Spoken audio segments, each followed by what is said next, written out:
안녕하십니까, 홍기정입니다. 처음에 의뢰를 받았을 때 왜 제가 발표하나 생각을 했었어요. 많은 좋으신 분들이 있는데 별거 제가 직접 개발을 많이 한 것도 아니고 산업체에 있는 것도 아닌데 대한민국이 팬데믹이라는 것에 대해서 처음 관심을 가졌던 게 2009년 신종플루 이후부터 여러 가지 상황이 생겼던 것 같아요. 그 시절에 질병관리본부에 있었고요. 지금 질병관리청으로 변한 질병관리본부의 팬데믹에 대한 여러 가지 정책들을 수립을 하고 있었는데, 지금 돌아보면은 이렇게 될 것 같은 꿈 같은 시절을 그 시절에 될까라는 생각을 가지고 시작을 했던 것 같아요. 저희가 처음 질병청에서 생각했던 건 진단이었어요. 진단은 대한민국이 10년, 20년 투자하면 세계 수준으로 따라잡을 수 있을 것 같다. 그리고 백신, 나중에 혹시 진단이 잘 되면 백신을 해볼 수 있을 것 같고, 그리고 우리한테 아주 좋은 파트너도 있다. 국제백신연구소라고 하는 커넥션도 있고, 치료제 잘 모르겠다. 그게 한 10년 전에 저희 생각이었습니다. 질병청에 있었던 공무원들의 생각이었는데, 그래서 오늘 이런 이야기를 하게 된 게 참 꿈같네요. 그때는 백신이 우리가 죽기 전에 대한민국의 메인 상황으로 이야기를 했을 기회가 있을 거라는 생각을 하고 기획을 했었거든요. 하여튼 그 시절부터 쭉 지나온 기억들과 그리고 현황, 변화되는 현황에 대해서 오늘 이야기를 드리도록 하겠습니다. 내용은 대충 이렇습니다. 백신이라고 하는 것들의 특징이 어떤가, 그리고 그것에 있어서 글로벌 허브를 하려면 어떤 포인트들이 있는가, 그래서 그 포인트에 대해서 어떤 전략이 가능할까인데, 오늘 들으면서 강대희 교수님께서 발표한 내용하고 한 번도 만나뵌 적이 없는데 상당히 비슷합니다. 백신은 이렇게 생겼습니다. 대충 다들 알다시피 환자가 아닌 일반인을 대상으로 접종을 하기 때문에 무조건 전통적으로는 안전한 물질이어야 된다는 게 유효성보다 더 중요한 것이었고요. 그리고 한두 사람을 대상으로 하는 게 아니고 대량 접종을 전제로 하는 것이기 때문에 개발만큼이나 생산 과정을 만들어내는 게 훨씬 더 중요할 수도 있다는 게 개념이었습니다. 그리고 다들 아셨다시피 백신은 크게 두 가지로 나눠져서 전체 백신, 홀 백신하고 컴포넌트 백신, 성분 백신으로 나눠지는데, 전통적으로는 계속 전체 백신이 늘 주도해 왔죠. 그리고 제조합 백신을 비롯한 성분 백신으로 넘어갈 수 있는 방법들을 많이 찾았었는데, 그 이유는 사실은 속도 때문이 아니고 안전성 때문이었습니다. 그 홀 백신보다는 성분 백신이 상대적으로 훨씬 안전하게 할 거기 때문에 성분 백신 쪽으로 자꾸 치우치는 경향을 가졌었는데, 이번에 코로나 때문에 아주 독특한 이슈로 생산 속도라는 이슈 때문에 성분 백신 치고도 그 중에서 DNA 백신, RNA 백신 또는 벡터 백신 같은 핵산 백신이 많이 각광을 받게 된 것 같습니다. 백신을 개발하는 목표는 대충 저희들 입장에서 이랬던 것 같아요. 어느 나라가 됐건 어느 기업이 됐건 어느 정부가 됐건 대표적으로 세 가지 중에 하나에 맞으면 백신을 개발합니다. 아예 없는 백신들, 새로운 걸 만들 수 있는 백신을 해보거나, 어렵죠. 하지만 만들어냈을 경우에 굉장한 부가가치가 창출이 되고요. 아니면 이제 개선을 하는 것들을 생각을 하죠. 현재 나와 있는 것들이 생각보다 좋지 않아서, 그래서 이보다 좀 더 좋은 방법을 찾거나 쉬운 방법을 찾거나 싼 백신을 만들거나 이런 것들을 생각했었고, 그리고 이제 각 국가별로는 우리한테 없는 거 또는 우리가 못 만드는 거를 자국에서 만들 수 있는 국산화라는 개념이 있었는데요. 이런 게 일반적인 백신의 개발 목표였는데, 하다 보니까 이번에 그 코로나 상황 때문에 생긴 우리나라의 상황에서 글로벌 허브화라는 과정을 생각한다면 또 다른 이슈가 나오는 것 같아요. 뭐냐면은 실제로 이런 종류의 개발뿐이 아니라 기술이나 설비나 그런 것들이 얼마나 효율적으로 잘 돌아가서 생산 캐파를 늘릴 수 있는가, 그리고 이런 개발의 단계에 관여할 수 있는 초기 이후에 중장기 계획을 가지고 생산에 도움이 될 수 있는 시설들은 어떻게 유지할 수 있는가, 이런 것들에 대해서 다시 한번 돌아봐야 될 것 같은 목표가 생기는 것 같습니다. 백신을 개발하는 포인트들은 대충 이 중에 한 가지 정도를 맞추면 당연히 진행을 할 수 있고요. 여러 가지가 되면 훨씬 좋겠죠. 전통적으로는 이런 여러 가지 요소 중에서 가장 중요한 거는 안정성이 높고 효과가 좋은 백신을 개발하는 거였습니다. 그런데 이번에 이제 코로나19 때문에 굉장히 빨리 많은 양의 백신을 생산하다 보니까 그만큼이나 중요한 게 얼마나 싸게 그리고 얼마나 빨리 만들 수 있느냐가 이슈로 대두하는 것 같고요. 그런 과정에서 그럼 글로벌 허브라는 한국이 제시하고 있는 또는 꿈꾸고 있는 목표를 생각해 보면 그냥 생산성이 좋아지고 비용이 다운되는 것만이 그 이슈가 아니고, 그 과정에서 국제적인 신뢰도를 가질 수 있고 다른 나라와 우리나라가 같이 공유할 수 있는 표준화 과정이 가능할 것인가, 그런 것들에 대해서 한번 돌아봐야 될 것 같습니다. 이런 것들을 늘 이제 한국이요, 보통 언론이나 일반인들이 생각한 것과는 다르게 꾸준히 투자를 했고 지속을 해왔습니다. 아주 큰 규모는 아니었지만 한 10년 동안 계속 진행이 되어서 2010년 이후로 태픽이라는 신종인플루엔자 본부처 사업단, 그 다음에 면역기술 기반 백신 기술센터, 그 다음에 산자부에서 했던 게 백신 글로벌 산업화, 뭐 이런 사업들이 계속 추진이 됐어요. 그리고 드디어 이제 작년에, 사실은 성 교수님 코로나 이전이었죠, 그게. 예, 코로나 직전에 복지부에서 만들어져가지고 백신 실용화 기술개발 사업단이라는 게 그동안 10년 동안 해왔던 기술들을 토대로 해서 시작시킨 새로운 사업단을 출범을 했는데, 이 사업단이 시작되자마자 코로나가 터졌습니다. 어찌됐건 대한민국이 이렇게 계속 지속적으로 한 10여 년 동안 백신에 대한 연구 개발을 추진해 왔습니다. 그런 과정에서 이제 보통 갖는 목표는 이런 것들이 백신의 미래 수요로 저희들이 생각을 했었어요. 첫 번째는 이제 당연히 백신이니까 아주 좋은 안정성과 아주 좋은 유효성을 갖고 있는 백신을 개발하자.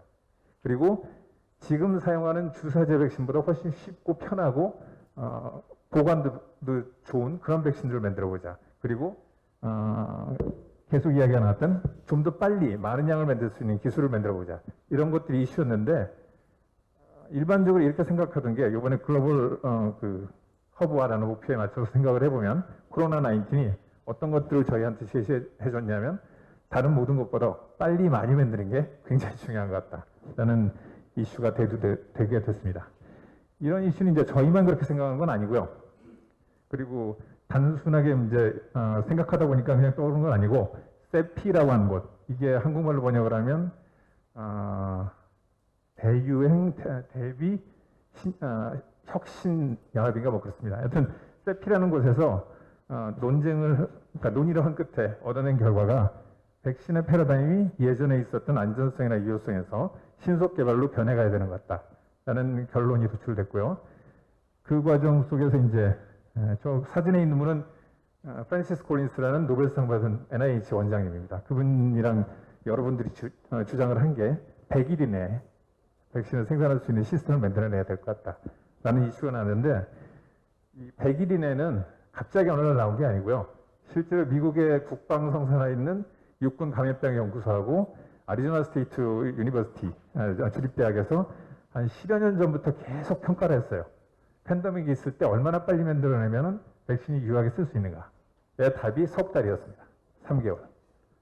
그래서 그런 것들 기반으로 해서 3개월 이내에 생산할 수 있는 백신 시스템이 이제 당면 목표가 되어가는 것 같습니다.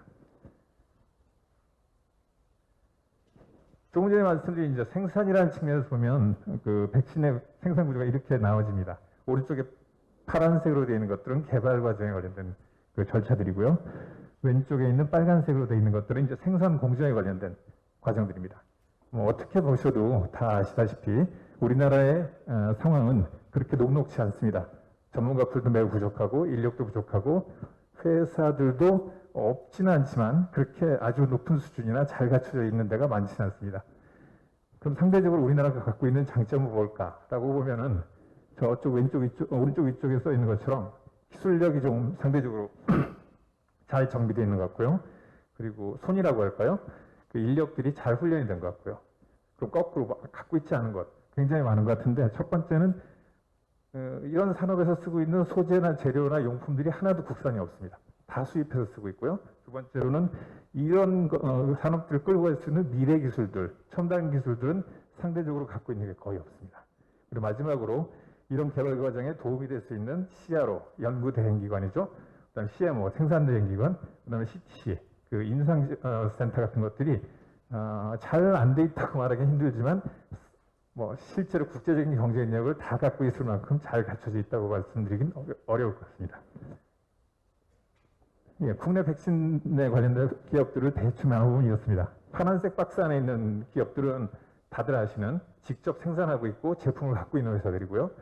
그 바깥쪽으로 쳐 있는 회사들은 그 사이즈와 상관없이 이런 생산 과정과 개발 과정에 도움을 줄 수 있는 특수한 기술들, 생산 시설들 등등을 갖고 있는 회사들인데,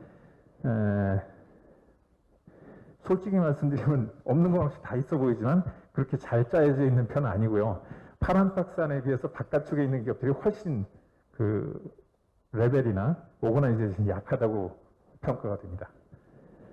이제 이렇게 분석이 된 상태에서 그럼 우리나라가 글로벌 허브를 위해서 백신의 미래를 위해서 뭐가 제일 중요할까라는 생각을 해보면 일단 연구라는 것들이 지속적으로 그리고 아주 잘 조직된 상태에서 진행이 된다는 전제하에 생산력하고 원료, 물질에 대한 투자가 있어야 될 것 같고 이것들을 지탱해 줄 수 있는 개발 인프라, 개발 아이템이 아니라 개발 인프라 그리고 그것을 도와줄 수 있는 지탱해 줄 수 있는 인력이 필요하지 않을까라는 생각이 듭니다. 첫 번째는 이제 생산 능력에 대해서 이야기를 드리면요. 대한민국의 백신 지도가 이렇게 생겼습니다. 생각보다 꽤 많은 기업들이 백신 생산 시설들을 갖고 있고요. 전국적으로 균형이라고 말하기는 좀 그렇고요. 잘 나눠져 있어요. 그래서 그 안동 쪽에도 회사들이 있고 화순 쪽에도 회사들이 있고 중부에도 있는데 제가 이 그림을 그리면서 생각했던 거는 이게 한 10년 전에도 이랬습니다. 그러니까 이 생산 시설들이 더 늘어나고 더 발달하고 하는 것들도 필요하겠지만 어떻게 효율적으로 잘 돌릴까? 어떤 아이템들은 어디서 하고 어떤 협력은 어떻게 하고 등등을 할 수 있는 것들이 필요할 것 같고요. 그래서 국내에서 정부에서 투자했던 것들이 저 그림에 보면 사각형 박스로 되어 있는 실증지원센터가 안동과 화순에 있습니다. 그리고 그 오송에 공공백신지원센터라고 질병관리본부가 가지고 있는 기관이 하나 있고요. 이런 종류의 컨트롤 타워들을 좀 더 오거나이즈 해가지고 생산력을 효율화할 필요가 있지 않을까라는 생각을 하고요.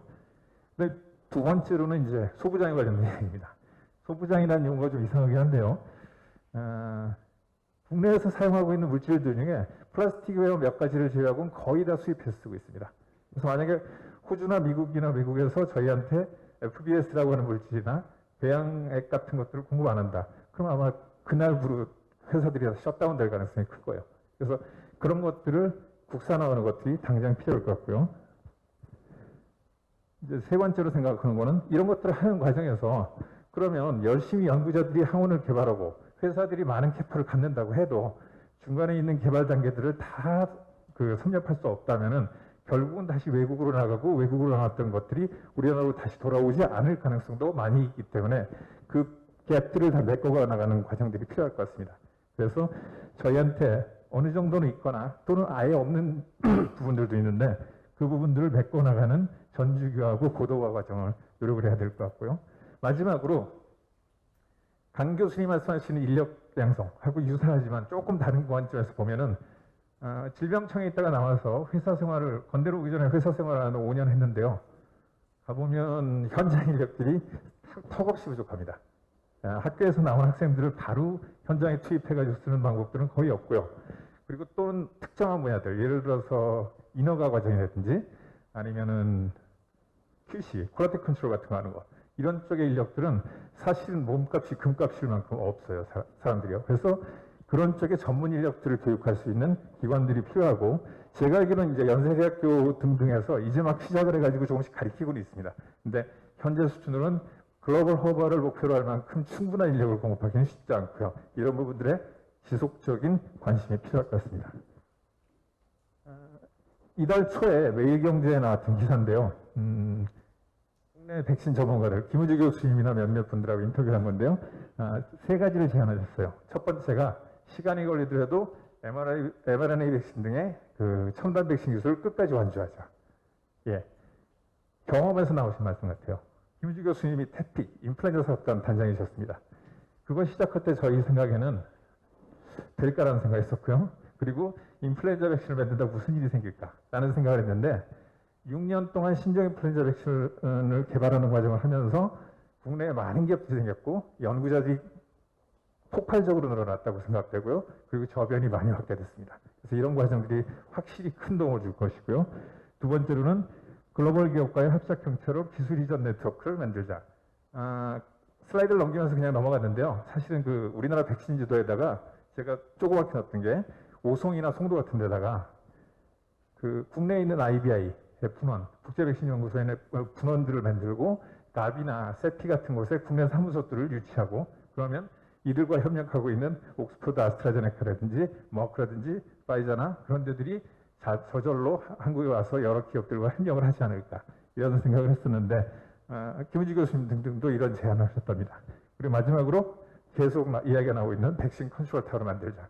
이거 뭐 10년 전에도 똑같은 생각을 했었고요. 지금도 여전히 그런 생각을 하는 것이기 때문에 어떻게 보면 해결이 될 수 있는 것일까? 근데 반드시 해결이 돼야 될 부분인 것 같습니다.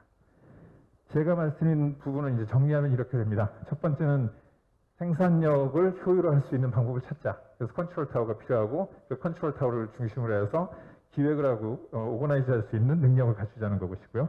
그 과정에서 장기적으로 우리가 필요한 원재료를 국산화하고 이 자급화를 위해서 개발하는 중견 중소기업들을 늘려나가자. 그리고 이 개발과 생산 사이에서 여러 가지 역할도 해주는 인프라와 인력을 양성하자는 것들이 계획이 되겠습니다.